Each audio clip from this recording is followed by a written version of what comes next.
Mesdames et messieurs, bonjour pour les personnes qui viennent de me rejoindre, rebonjour pour les personnes qui étaient avec moi ce matin. Donc il y a des personnes qui me connaissent, il y a des personnes qui ne me connaissent pas. Donc je vais vous annoncer déjà le programme de cette conférence. Il va y avoir en fait deux choses, deux volets. Ok, c'est-à-dire qu'il va y avoir une partie enseignement, une petite partie enseignement, où je vais vous parler justement de comment j'ai rendu la médiumnité de haut niveau accessible à tous et comment vous avez la possibilité justement de vous autonomiser pour justement rentrer en contact avec vos propres guides et vos propres défunts. Donc ça, c'est le premier volet. Ça va être aussi interactif, hein, puisque si vous avez des questions justement au détour de tout ça, c'est avec joie bien sûr que j'y répondrai. Et également aussi, je vous propose donc des canalisations de vos guides et de vos défunts, puisque de toute façon, vos défunts peuvent être aussi vos guides. Donc pour les personnes qui ne me connaissent pas, déjà je vais vous expliquer un petit peu qui je suis en 2 minutes, ok? Puisque le but aussi, hein, c'est qu'il y ait un véritable échange avec vous. Donc moi c'est Natacha Rock, je viens donc de Bordeaux et donc je suis effectivement médium canal de naissance. Pour vous la faire courte, c'est à l'âge de 8 ans où effectivement j'avais un chien loup, donc une chienne qui aboyait. Quand elle aboyait, ben, c'était pas pour rien. Et en fait ce qui s'est passé, c'est qu'un jour elle s'est mise à aboyer, puis ben, j'ai ouvert la fenêtre et là, en fait, j'ai vraiment vu, du coup, un petit garçon décédé dans le jardin du voisin. Et c'est là que, on va dire, mon histoire avec l'invisible a commencé. Et puis après, par la suite, en fait, ça n'a jamais cessé, on va dire, de s'accentuer. Je l'ai découvert vraiment naturellement comme ça, c'est-à-dire que quand j'étais à l'école, que je voulais écrire, j'avais vraiment le stylo qui bougeait tout seul. Donc j'avais mes journaux intimes de petite fille qui se transformaient en fait en journaux d'écriture, de défunts, d'entités, etc. Donc je ne vous cache pas que j'ai quand même passé une adolescence assez spéciale, hein, parce que c'est quand même très particulier de se retrouver avec vraiment, si vous voulez, j'avais vraiment la présence qui me saisissait la main comme ça, donc c'était assez particulier. Puis au fil du temps, je me suis rendu compte aussi que j'étais capable de faire de la voyance, parce que quand j'appelais justement mes copines, hein, vous savez, à 15 ans, on appelle les amis, ça dure longtemps. Moi, je suis plutôt pipelette, c'est pour ça que je suis devenue aussi une enseignante de contenu long à aujourd'hui. Et puis en fait, je commençais à leur dire, bah, tiens, je crois que chez ton père et ta mère, le salon il est comme ça, la maison est comme ça, toi t'es habillé comme ça, alors que moi j'avais jamais été justement dans ces lieux-là. Et oui, oui, c'est exactement ça, mais je vais te raccrocher au nez parce que là je commence à avoir un petit peu peur. Et c'est comme ça en fait que j'ai découvert du coup que j'avais ces capacités-là. Et puis pour vous la faire courte, moi j'en voulais pas parce que je trouvais ça très très très envahissant. Et à l'âge de 15 ans, comment faire pour se protéger ésotériquement? Comment faire justement pour pouvoir faire le tri? Poser des limites, c'est pas forcément évident, surtout que c'est pas du tout des choses qu'on nous apprend à l'école, on est bien d'accord. Et puis ben, par la suite, justement, j'ai voulu évoluer, on va dire, dans une vie très cartésienne, avec un travail de cadre très cartésienne et tout ça. Et puis un jour, je suis partie en fait en pèlerinage à la Sainte-Baume, à la grotte de Marie-Madeleine. Donc finalement, c'est pas si loin, je veux dire, hein, par rapport à Arles, où est-ce qu'on se situe ici et maintenant. Et j'ai eu une apparition de Jésus-Christ dans le Sacré-Cœur. Et c'est ça en fait qui a fait un cheminement, un chamboulement dans ma vie, où il n'était plus possible, en fait, je suis arrivée à un stade où il n'était plus possible de me mentir à moi-même. Et il était vraiment question d'assumer qui je suis vraiment et d'assumer surtout une mission de vie. Et quand je vous parle de mission de vie, c'est à un tel point où, clairement, si je ne le fais pas aujourd'hui, j'aurais vraiment l'impression de complètement passer à côté de ma vie, tellement c'est fort à l'intérieur de moi. Et c'est pour ça que j'ai développé d'abord un cabinet de médium. Donc je faisais de la voyance, du channeling, des contacts, etc. Et puis j'ai vite remarqué que c'était pas vraiment fait pour moi, parce que moi, travailler à la séance pour vous voir 30 minutes ou 1 heure, ça ne m'intéresse pas, tout simplement parce que dans justement ce cheminement spirituel, médiumnique et également d'enseignante, mon souhait s'est vite révélé à moi, c'était de dire, moi je veux vous accompagner dans de vraies transformations. Et une vraie transformation, ça se fait pas en 30 minutes ou en 45 minutes ou en 1 heure, c'est pas vrai. Donc la frustration a tellement grandi que j'ai décidé du coup de créer l'école de la reconnexion à soi-même. Et en fait, c'est au détour justement de cette expérience de vie où, ça je ne vous l'avais pas précisé, en ma présence justement, j'avais aussi des personnes voilà, qui m'étaient proches et puis qui me disaient, mais là c'est vraiment bizarre, je vois mon grand-père. Tiens, là je vois ma grand-mère. Je me disais, tiens, c'est curieux quand même, comment ces personnes que j'aime très fort et qui passent beaucoup de temps avec moi C'est des réflexions que j'avais 17 ans, hein, vous voyez, donc c'est un cheminement. Hein. J'en ai 35 aujourd'hui, si vous posez la question, comme ça vous savez tout de moi.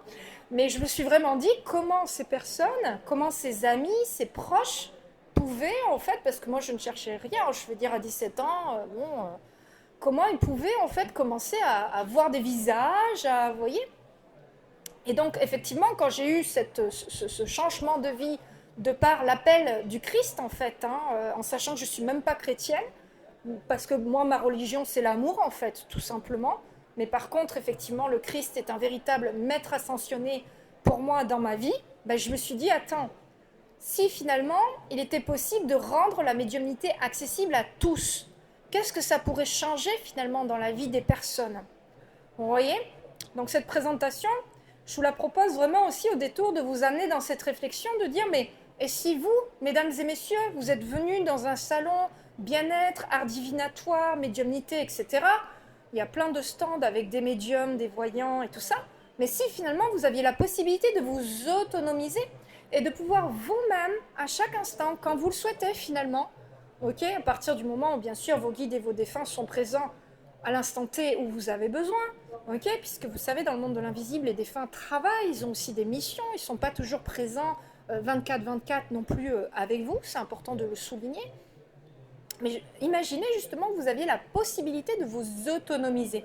Qu'est-ce que ça pourrait changer pour vous? Est-ce que quelqu'un voudrait me le dire, par exemple? Un peu plus fort, monsieur. La réalisation de soi. Ok, super, très très bien. Donc, monsieur, réalisation de soi. Quelqu'un d'autre?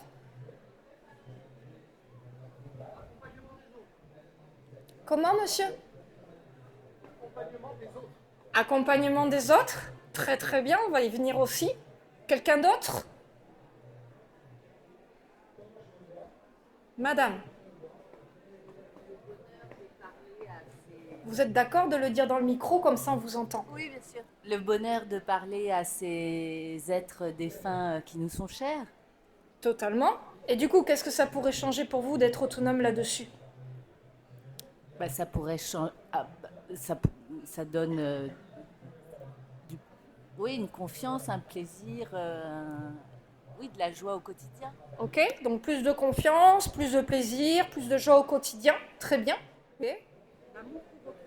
Ah, waouh, l'amour pour autrui. Et comment ça se matérialiserait pour vous, l'amour pour autrui? Les aider, les guider. Ok, super, comme une bonne thérapeute aussi. Très bien, on va y venir. Et madame? Là, elle est à fond, madame, donc on va... Ah oui, mais c'est sûr, si vous... Voilà...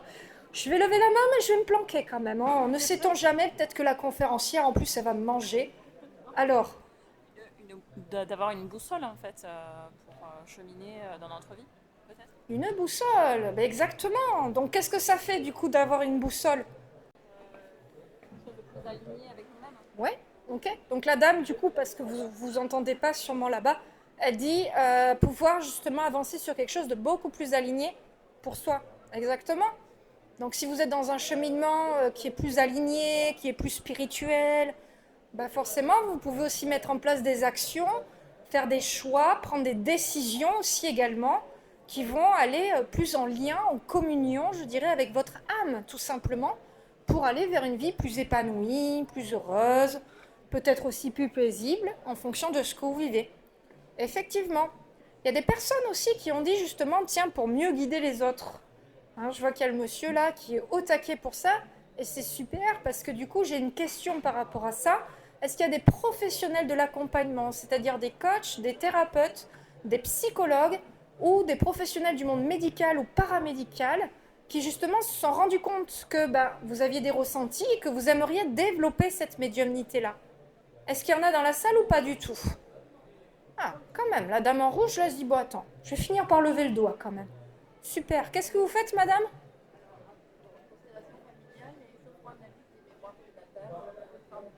Ok. La dame, elle dit constellation familiale et sophro-analyse des mémoires prénatales. Ok. Donc, inconscient intra-utérin et tout ça, vous faites. Ok. Et le monsieur derrière?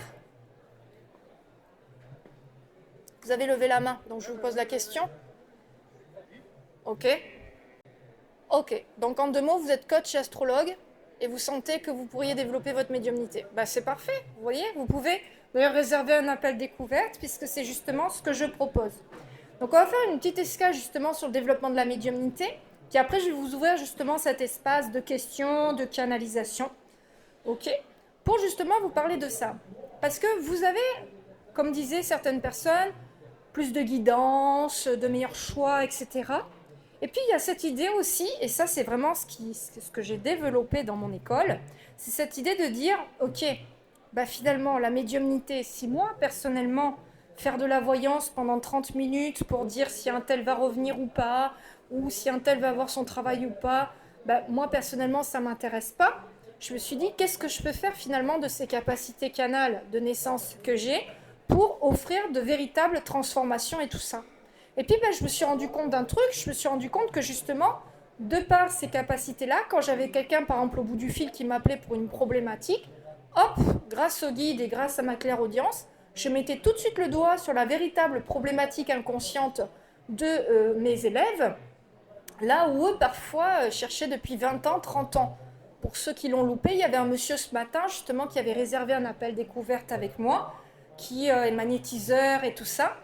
Ça s'est passé cette semaine et puis justement tous les matins il y avait une problématique chronique qu'il avait qui faisait que du coup il se réveillait, il n'était pas en forme et ça venait vraiment impacter ses ressentis, ses accompagnements. Ça faisait 25 ans qu'il cherchait l'origine de la problématique.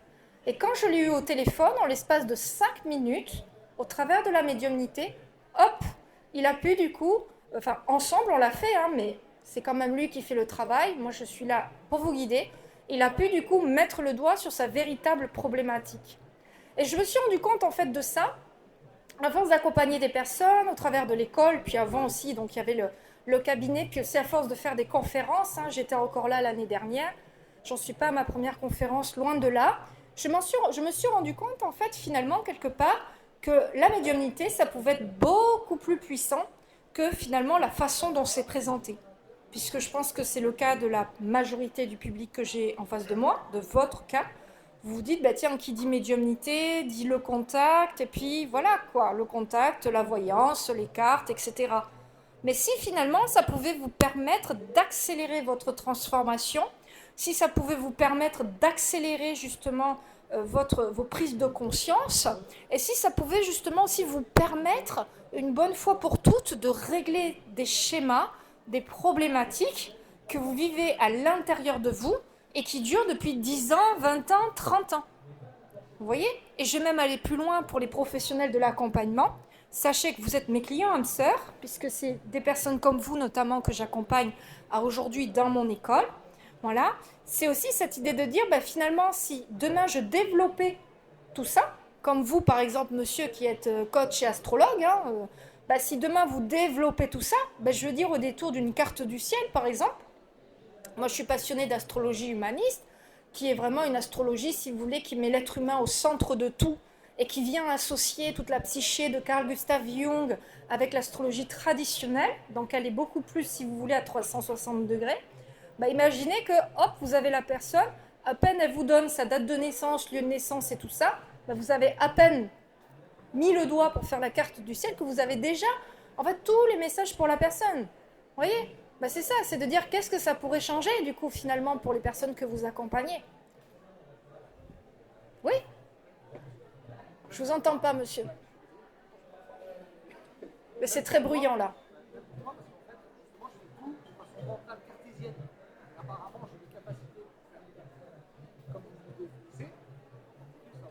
Voilà. Oui, parce que du coup, le monsieur, il se dit, oui, je sens bien qu'il y a un truc à l'intérieur de moi.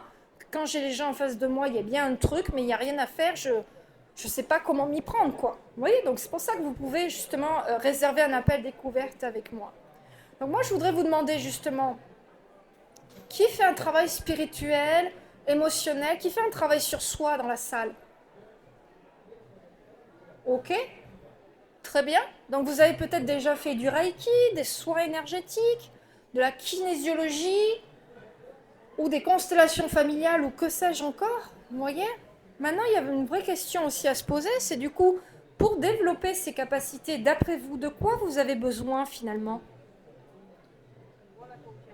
La confiance, tout à fait, madame. Quelqu'un d'autre? Lâcher prise, exactement, madame. Un peu plus fort? Couper le mental. Mais qu'est-ce que ça veut dire, couper le mental, finalement? Le mental, c'est le reflet de quoi, en fait? Je vous fais un peu cogiter, hein. Vous êtes là aussi pour travailler sur vous. Oui, la peur, le contrôle. Donc, quelque part, le mental, c'est le reflet de votre inconscient. Puisque c'est là où, justement, il y a toutes les blessures racines, ok, à la cave, ce que vous ne voyez pas forcément dans votre quotidien, mais qui, néanmoins, d'une manière ou d'une autre, vous fait perdre à des moments votre souveraineté, puisque ça vous fait tomber dans un espace de vulnérabilité.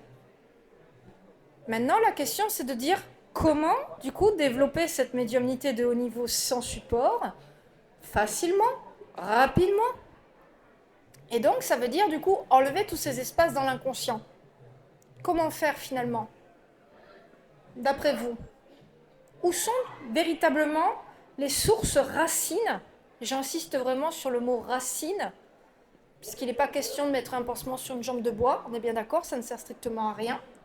Mais où sont justement les douleurs racines en vous? Où est-ce qu'elles se situent? Qui peut me le dire? Les thérapeutes qui ont levé le doigt. Où est-ce qu'elles se situent? Dans l'inconscient, mais si vous êtes plus précise, madame, où est-ce qu'elles se situent exactement? Les croyances, oui, mais l'émotion, les croyances, ça c'est des choses, on va dire, un petit peu relatives. Moi, je vais vous amener dans quelque chose de plus scientifique, parce que c'est peut-être curieux, mais je mélange à la fois médiumnité, ésotérisme et biologie, parce que n'oubliez pas que votre âme, c'est quand même incarné dans un corps de chair et d'os. Donc, c'est que vous êtes là quand même aussi pour vivre du palpable et du visible. Ah, c'est bien. Voilà, la dame, elle dit dans les gènes, exactement. Quand vous arrivez sur Terre, en fait, vous prenez le spermatozoïde de votre papa, l'ovule de votre mère, et en fait, justement, tout ce qui se joue dans votre inconscient, vous venez en fait le récupérer dans la mémoire cellulaire de vos parents, ok, et de vos grands-parents. Donc, d'une manière ou d'une autre, eh bien, vous portez ça dans votre corps physiquement, ok, physiquement. Ce qui se passe de nos jours, c'est qu'il y a beaucoup de pratiques holistiques, spirituelles, qui vont pas en fait à la racine, qui vont pas dans vos mémoires cellulaires. C'est comme ça qu'il y a beaucoup de gens qui passent 10 ans en thérapie, puis finalement, pas grand-chose. Ou c'est comme ça aussi qu'il y a plein de gens qui font des soins énergétiques, des constellations familiales, du reiki, des choses comme ça. Et puis, voilà, ça leur fait du bien, mais 2 semaines après, c'est reparti. Donc le but, en fait, c'est vraiment de venir éradiquer ce genre de choses. Et de vous permettre, ici maintenant, et une bonne fois pour toutes, justement de pouvoir développer cette médiumnité, de pouvoir vous rendre autonome. Et donc, ça veut dire d'aller vraiment dans votre inconscient, mais attention, pas n'importe où, pas dans quelque chose qui flotte dans le ciel, pas sur, vous savez, moi j'ai entendu parler des soins de diamants, Vous voyez, non. C'est d'aller littéralement à la racine, du coup, dans cette mémoire cellulaire, jusque dans votre ADN. Vous voyez? Donc je pourrais justement vous faire tout un cours, etc. Je voudrais aussi bien sûr vous laisser un espace pour poser vos questions et bien sûr aussi pour recevoir des canalisations. Pour ceux qui étaient là ce matin, on a déjà partagé un moment très fort. Je vois qu'il y a des dames qui sont revenues. Voilà, donc on va avancer là-dessus. Mais sachez en tout cas que si cela vous intéresse, si vous avez envie justement de développer votre médiumnité à haut niveau, sans support, de manière fluide et à la demande, et d'être capable vraiment du coup de venir transmuter à la racine efficacement les choses, vous pouvez du coup réserver effectivement un appel découverte avec moi en scannant le QR code ici. Et puis pour les professionnels de l'accompagnement qui ont compris que la médiumnité de haut niveau, c'était l'outil le plus puissant qui puisse exister pour accompagner justement un autre humain, à ce moment-là, vous pouvez aussi réserver un appel et moi, je vous montrerai justement comment vous pouvez le faire, déjà pour vous-même, parce qu'avant de faire un travail sur autrui, il faut déjà être capable de faire un travail sur soi-même, d'accord? Et ensuite, je vous montrerai justement au détour de ma méthode, qui est la méthode Natasha Rock, ok? Donc c'est tout simple, je m'appelle Natasha Rock, la méthode, je l'ai appelée comme ça également. Et donc, je vous montrerai justement comment vous pouvez implémenter très facilement cela pour vos clients, vos patients, vos consultants, en fonction de ce que vous faites. Parce que moi, du coup, dans tout ce qui est profession médicale, dans les élèves, ben forcément, c'est des patients qu'ils ont, voilà. Et puis, pour les pratiquants qui sont plus, on va dire, spirituels, holistiques, ça reste des clients. OK? Donc, c'est pour toute cette population-là. Vous pouvez aussi, bien sûr, réserver un appel découverte avec moi. Bien. Donc, je vais vous laisser effectivement cet espace. Comme je vous ai expliqué, c'est une conférence qui est interactive. Comme ça vous permet vraiment de savoir qui vous avez en face de vous. Et puis aussi de vous éveiller, en fait, à des choses novatrices. OK? Puisque là, il est question d'enseignements qui sont quand même soumis à droit d'auteur. Voilà. Et donc, je vais vous laisser justement cet espace qui a vocation à 2 choses. La première chose, répondre à toutes vos questions, bien sûr, par rapport au développement de la médiumnité. OK, à haut niveau, sans support, de manière fluide à la demande, etc. Répondre aussi, bien sûr, si vous avez des questions sur le monde de l'invisible, la spiritualité, tout ça. Et aussi, bien sûr, si vous avez des questions par rapport à la canalisation de vos guides et de vos défunts, si vos défunts sont là, bien sûr, évidemment, je réponds. OK? Ça va vous demander, par contre, de parler au micro, parce que vous voyez bien, aujourd'hui, on est dans un endroit qui est très bruyant. Donc, comme c'est interactif, le but aussi, c'est justement que vous preniez la parole au micro. Donc, qui aurait besoin de guidance, de questions, de conseils, de contacts? C'est parti. Allez, madame, vous venez du coup? On applaudit la dame. Votre prénom, madame? Véronique. Alors, c'est par ici. Hop. Véronique. Votre question? Alors, savoir si ma fille est présente avec nous aujourd'hui. Ok, alors, parce que je pose quand même la question. Moi, votre fille, elle est décédée jeune. Hein. C'est une petite fille que vous avez élevée notamment seule, ou du moins c'était vous qui passiez un maximum de temps avec elle? Oui. Oui.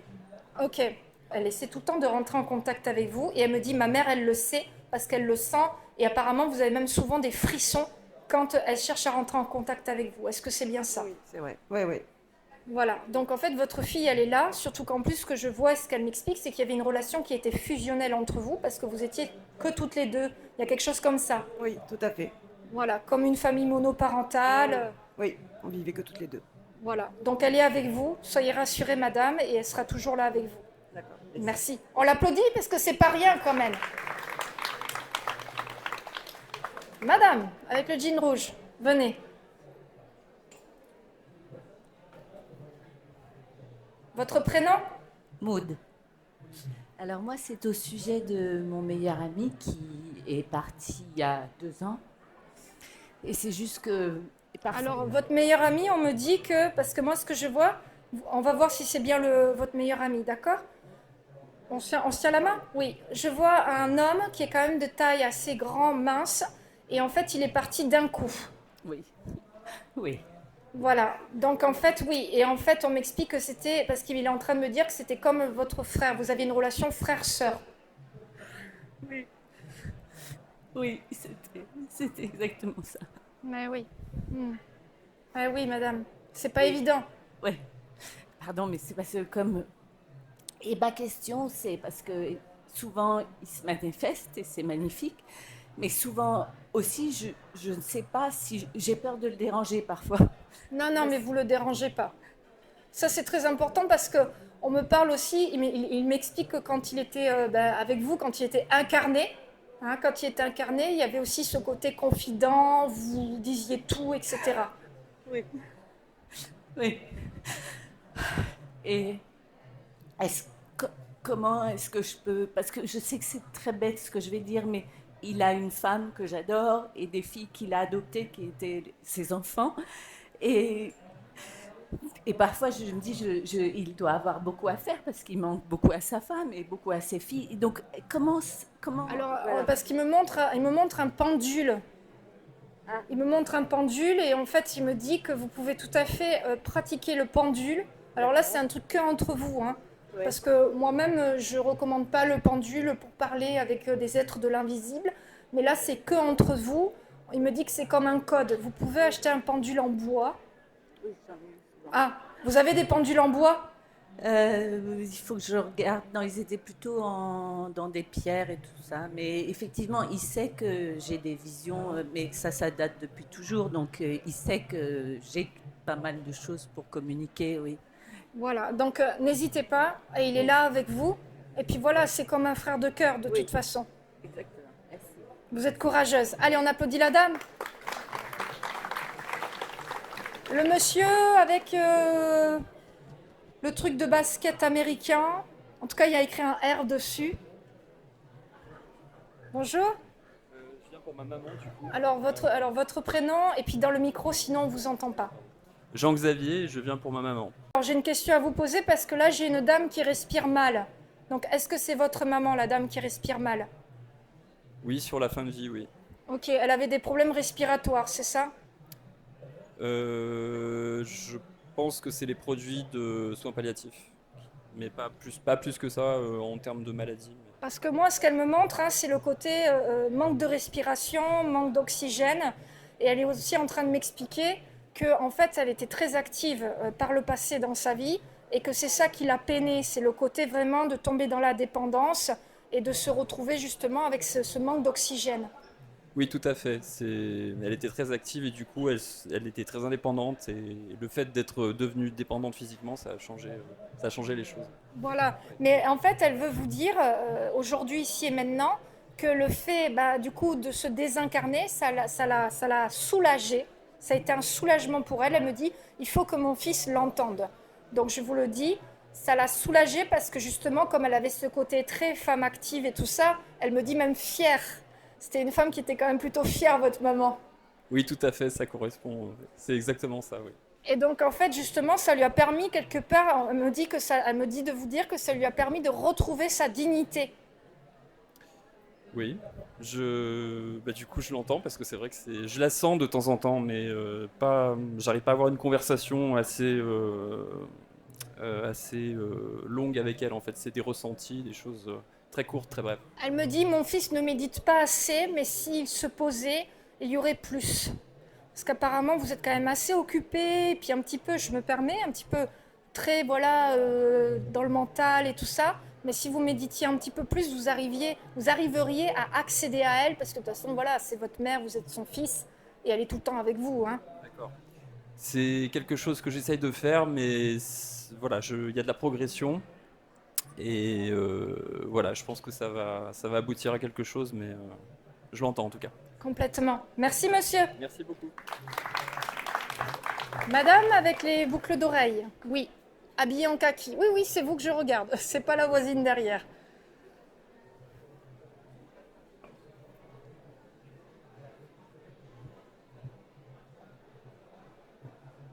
Alors pareil, dans le micro, votre prénom, madame?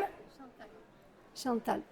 Donc, moi, je voudrais savoir, donc j'ai une mère qui était médium, qui est décédée depuis longtemps, et j'ai eu des signes, effectivement.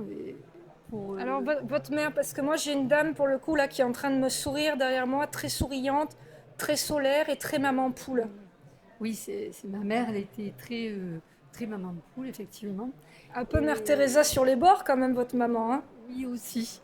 Mais ce que je voudrais savoir, c'est surtout si je peux développer moi-même, parce qu'elle m'a dit que j'avais... Oui, non, mais vous avez de toute façon des capacités, vous dans votre cas c'est héréditaire, ok, et elle me dit aussi il faut qu'elle sorte les cartes. Vous avez des cartes à la maison, vous? Oui, mais en fait, ce qu'il y a, c'est que j'aimerais le faire aussi sans support. Et ce qui me fait peur, c'est de trouver quelque chose de mauvais autour de moi, la mort ou de mes enfants, ou de quelque chose de noir. Et ça me fait peur, donc ça me bloque. Ce qui fait que j'arrive pas à développer ces capacités de médiumnité. Eh bien à ce moment-là, il faut venir me voir et prendre un appel découverte. Moi, je vous accompagne. Bon, vous n'avez pas un moyen de me le dire tout de suite? Moyen, là, ça demande un accompagnement parce que vous avez besoin déjà d'apprendre à vous protéger. Hein, se protéger des entités, du bas astral, c'est un vrai travail qui prend du temps, hein, qui peut même prendre plusieurs semaines parce que vous avez besoin de vous entraîner, vous avez besoin de vous ajuster, de vous réajuster. Si vous voulez faire quelque chose de vraiment carré et de déontologique, hein, puisque moi, dans mes valeurs, la déontologie et la droiture sont très importantes. Voilà. Puis après, il y a tout le développement qui est là. Donc vous pouvez prendre un appel découverte avec moi. Et votre maman, elle est avec vous. Merci. Allez. Une autre personne, on a encore du temps. Allez, la dame, au fond.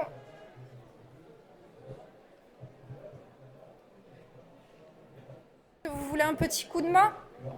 Ce qu'ils sont en train de me dire, hein, Allez, vous venez avec moi? Allez, on l'applaudit aussi, cette dame, quand même.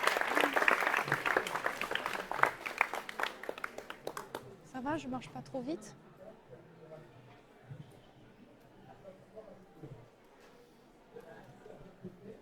Je m'appelle Nicole et je ne peux pas pardonner. Et vous? Je ne peux pas pardonner. C'est tout. Je veux savoir ce que vous ressentez. Vous. Ok, ouais, sauf que bon, vous me dites ça, mais on est quand même devant tout un public.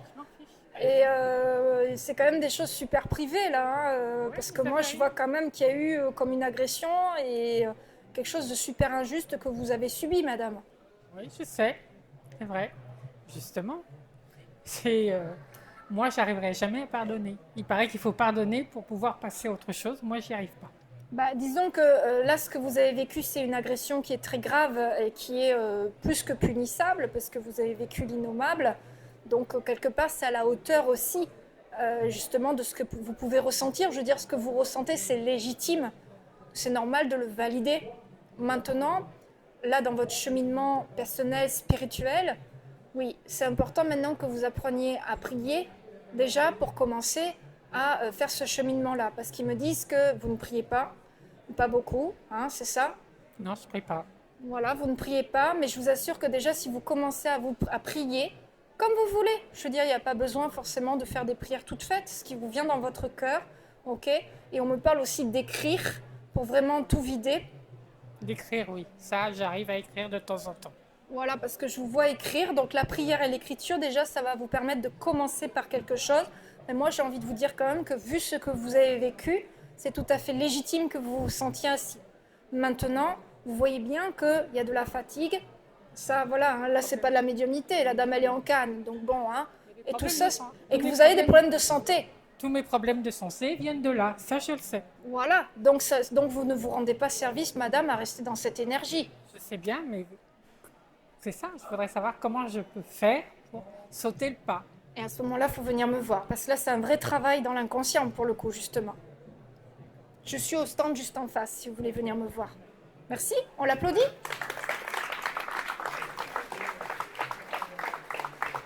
Et on la re-applaudit. Votre prénom? Julie. Et je viens voir si ma nièce, qui est récemment décédée, a d'autres messages à nous faire passer. Là, j'ai rien de plus par rapport à ce qui a été dit tout à l'heure, hein. Ce qui l'a beaucoup marqué dans sa vie incarnée, c'est la relation fusionnelle avec vous, en fait. Et donc, c'est quand elle était enfant qu'il y avait vraiment encore plus. Alors, bien sûr, quand elle a grandi, c'était toujours le cas.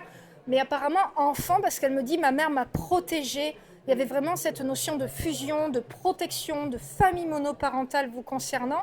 Et ça a été, quelque part, les moments les plus marquants. En tout cas, c'est ce dont elle me parle, quoi. Voilà, donc du coup, c'est vraiment tourné vers la maman. Mais c'est tant mieux. Voilà, Merci madame. beaucoup. De rien. Allez, il reste encore 3 minutes qu'on soit à l'heure, la dame. Oui, madame, venez. On la réapplaudit.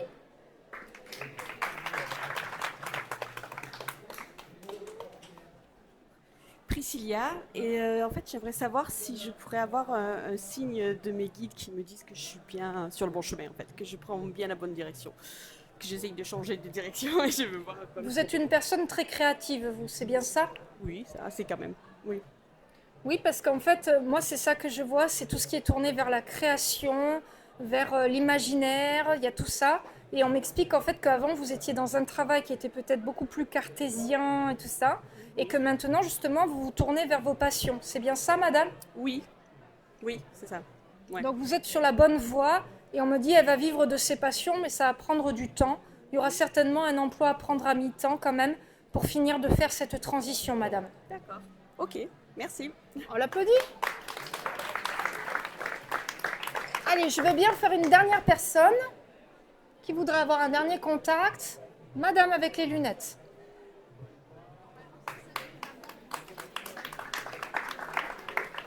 Votre prénom Alexandra. et votre question. Savoir si ma marraine, elle est avec moi. Alors moi, on me dit que, parce que pour le coup, je vous vois avec votre marraine beaucoup plus jeune, enfant, et en fait, on me dit que c'était un peu comme votre mère, votre marraine. C'est bien ça? Oui. Vraiment, elle a été du coup comme une mère pour vous, et qu'en fait, elle est toujours avec vous justement pour continuer de vous soutenir, parce qu'elle me dit que vous vous posez encore beaucoup de questions, mais sur votre vie en général. Oui, ça oui. C'est ça. Elle me dit il y a de la solitude, il y a de la fragilité, il y a même parfois de la vulnérabilité qui est quand même assez forte et présente pour vous. Oui. Voilà, donc elle est là avec vous, et de toute façon, le rôle de mère qu'elle a joué pour vous quand elle était incarnée, c'est toujours le cas désincarné. Voilà. Merci beaucoup, c'est la fin de cette conférence. Pour ceux qui le souhaitent, je repasse demain à 10h30 et également à 13h30, si vous voulez donc avoir des nouveaux contacts. Merci.